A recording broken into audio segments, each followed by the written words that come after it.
नमस्कार दोस्तों, आपका crack all exam YouTube channel में स्वागत है। हम कक्षा 9 से कक्षा 12 तक के एनसीईआरटी का इतिहास एमसीक्यू के थ्रू कवर करेंगे। मुझे आशा है ये आपके एग्ज़ाम में एक मील का पत्थर साबित होंगे। तो इसकी अगर हम फ्रांसीसी क्रांति की बात करें तो फ्रांस की क्रांति जब हुई उससे पहले फ्रांस लंबे समय तक युद्धों में रहा। अमेरिका की इन्होंने मदद की ताकि वे ब्रिटेन से अपने 13 उपनिवेशों को छुड़वा सके। तो जिस कारण फ्रांस था उस पर 10,000 लीबरे से भी अधिक का कर्ज हो गया। तो लीबरे क्या थी उस वक्त? इनकी करेंसी का नाम था। तो याद रखेंगे कि फ्रांस की मुद्रा का नाम क्या था? लीबरे। तो इसके बाद इन्होंने कर बढ़ा दिए, जिसके कारण कर केवल तीसरी जो एस्टेट थी, थर्ड एस्टेट थी, वही केवल कर देती थी, जिसके कारण इन पर बहुत ज़्यादा बोझ हो गया और इन्होंने अपना क्रांति का फैसला लिया।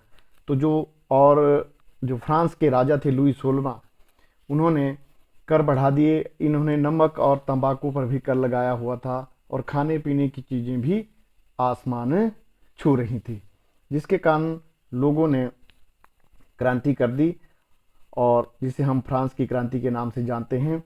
तो आइए इसको एमसीक्यू के थ्रू कवर करते हैं। तो इसका पहला प्रश्न है कि फ्रांस की राज्य क्रांति कब हुई? तो फ्रांस की राज्य क्रांति हुई थी 1789 ईस्वी को। कब हुई थी? 14 जुलाई 1779 ईस्वी को। 14 जुलाई 1789 ईस्वी को फ्रांस की क्रांति हुई थी। प्रश्न नंबर 2 है कि फ्रांस की क्रांति के समय फ्रांस का शासक कौन था और उसका संबंध किस राजवंश से था? तो जब फ्रांस की क्रांति हुई 1789 में, तो उस वक्त लुई 16वें वहाँ के राजा थे और वो बुर्बो राजवंश से संबंध रखते थे। प्रश्न नंबर 3 है कि रोमन कैथोलिक चर्च का सबसे बड़ा अधिकारी कौन होता था? तो उसका उत्तर है पॉप। सबसे बड़ा अधिकारी कौन था? पॉप था। प्रश्न नंबर 4 है कि फ्रांसीसी क्रांति के समय फ्रांस की संसद को किस नाम से जाना जाता था या जानी जाती थी? तो एस्टेट जनरल के नाम से फ्रांस की संसद को जाना जाता था। प्रश्न नंबर 5 है कि फ्रांसीसी क्रांति में योगदान देने वाले 2 प्रमुख दार्शनिकों के नाम बताइए। तो इनमें से प्रमुख जो दार्शनिक थे उसका नाम है मॉन्टेस्क्यू और रूसो।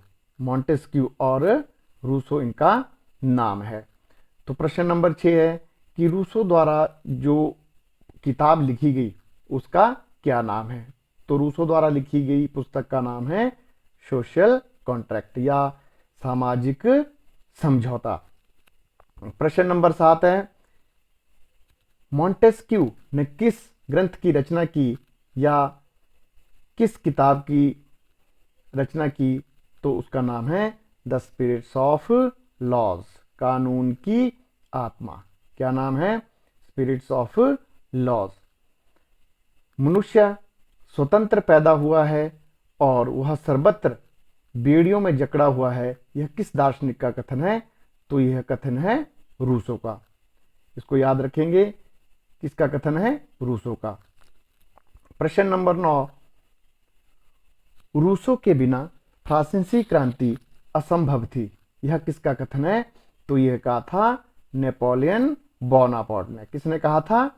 नेपोलियन बोनापार्ट ने।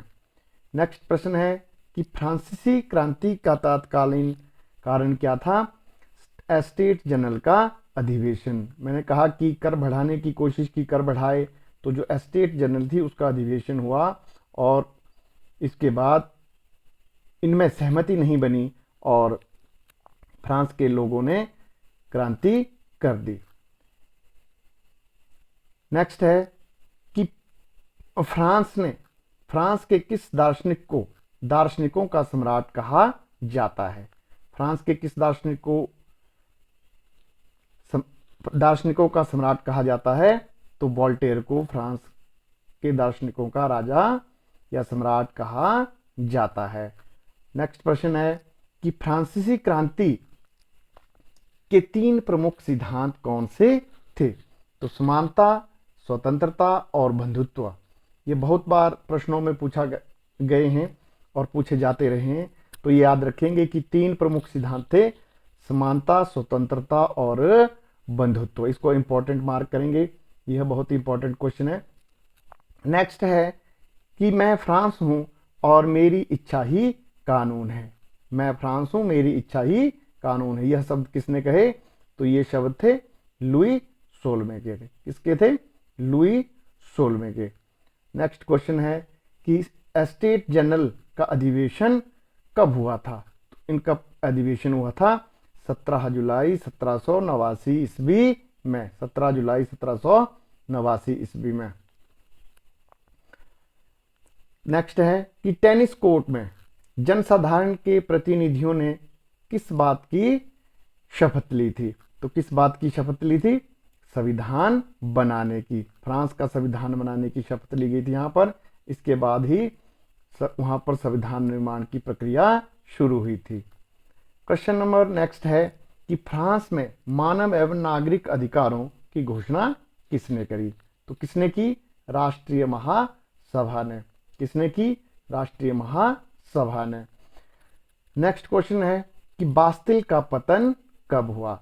बास्तिल का पतन 14 जुलाई 1789 ईस्वी को हुआ। जिस दिन फ्रांस की क्रांति शुरू हुई उसी दिन ही बास्तिल का पतन माना जाता है, क्योंकि जिस दिन लोगों ने इस बास्तिल किले पर हमला किया, जो एक जेल थी, इसी से फ्रांस की क्रांति की शुरुआत मानी जाती है। नेक्स्ट क्वेश्चन है कि नेशनल असेंबली ने संविधान कब तैयार किया? नेशनल असेंबली ने संविधान कब तैयार किया? तो कब किया? 1791 ईस्वी में। नेशनल असेंबली ने कब संविधान तैयार किया? 1791 ईस्वी में। नेक्स्ट है फ्रांस का राष्ट्रीय गान किस नाम से जाना जाता है? तो फ्रांस का राष्ट्रीय गान किस नाम से जाना जाता है? मॉर्सिले के नाम से। याद रखेंगे कि फ्रांस का राष्ट्रगान मॉर्सिले के नाम से जाना जाता है।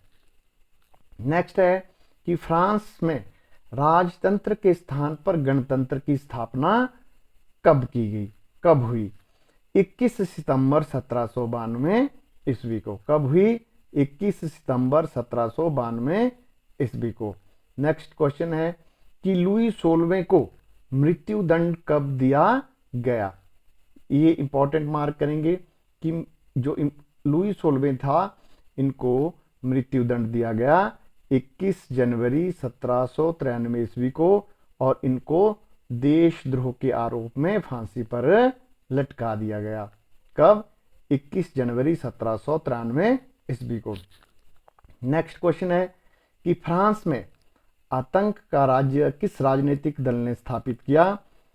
तो इसका सही उत्तर है जैकोबिन दल ने। किसने किया? जैकोबिन दल ने। नेक्स्ट क्वेश्चन है कि क्रांतिकारी न्यायालय आतंक राज की स्थापना कब हुई? 1793 ईस्वी में। नेक्स्ट क्वेश्चन है कि नेपोलियन फ्रांस का सम्राट कब बना? मोस्ट इंपॉर्टेंट क्वेश्चन है कि जो नेपोलियन है फ्रांस का सम्राट कब बना था?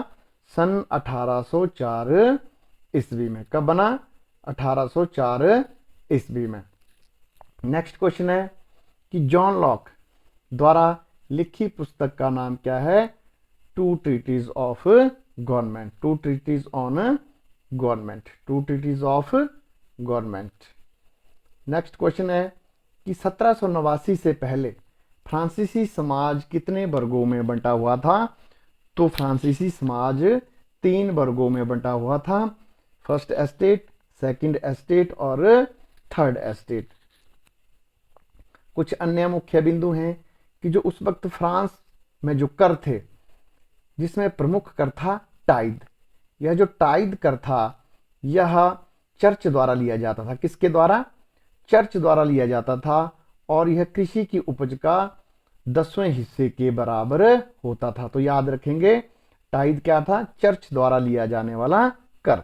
दूसरा है टाइल। टाइल क्या था? जो राज्य कर लेता था, जो सीधा राज्य को कर दिया जाता था उसको बोलते थे टाइल। और लिब्रे उसमें फ्रांस की मुद्रा थी, जिसे 1794 ईस्वी में समाप्त कर दिया गया था। तो ये थे फ्रांसीसी क्रांति के कुछ मुख्य एमसीक्यू। एक बार इनको फिर क्विक रिवीजन कर लेते हैं। फ्रांस की क्रांति कब हुई? 1789 ईस्वी में। कब हुई? 1789 ईस्वी में। उस समय फ्रांस का शासक कौन था? लुई 16वां। रोमन कैथोलिक चर्च का अधिकारी कौन होता है? पॉप। और फ्रांस की क्रांति की समय संसद का नाम क्या, किस नाम से जानी जाती थी? Estate general. जो प्रमुख दार्शनिक थे उस वक्त जिन्होंने लोगों को मोटिवेट किया, उनका नाम था मॉन्टेस्क्यू और रूसो। रूसो द्वारा लिखी गई पुस्तक का नाम है सोशल कॉन्ट्रैक्ट, और मॉन्टेस्क्यू द्वारा spirit of laws. Spirit of laws. मनुष्य स्वतंत्र पैदा हुआ है और परंतु सर्वत्र बेड़ियों में जकड़ा हुआ, यह कथन किसका था? तो रूसो का। मोस्ट इंपॉर्टेंट क्वेश्चन है, इसको इंपॉर्टेंट मार्क करेंगे। नेक्स्ट क्वेश्चन है कि रूसो के बिना फ्रांसीसी क्रांति असंभव थी। किसने कहा? नेपोलियन ने। तत्कालीन कारण क्या थे? एस्टेट जनरल का अधिवेशन।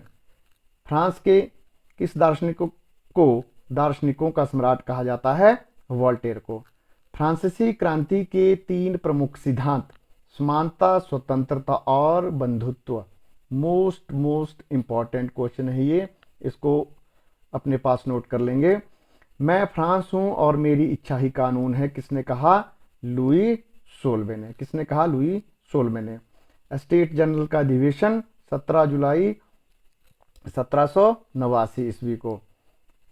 टेनिस कोर्ट में प्रतिनिधियों ने संविधान बनाने की शपथ ली थी। और नेक्स्ट है, मानव एवं नागरिक अधिकारों की घोषणा करी राष्ट्रीय महासभा ने। बास्तिल का पतन कब हुआ?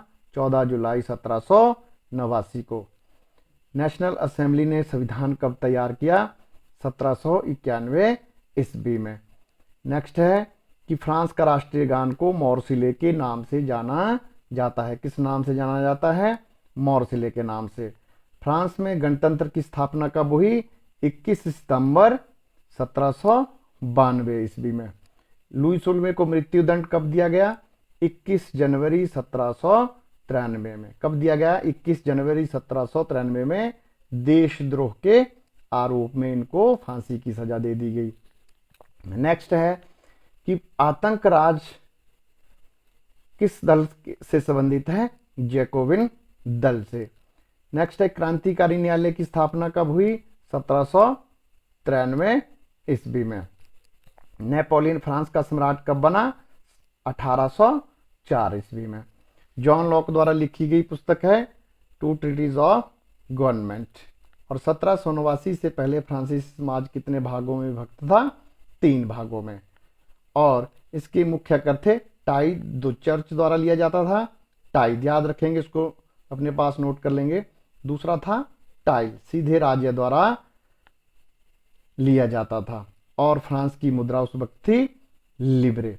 क्या थी? लिब्रे। इसी के साथ ही आज की वीडियो समाप्त होती है।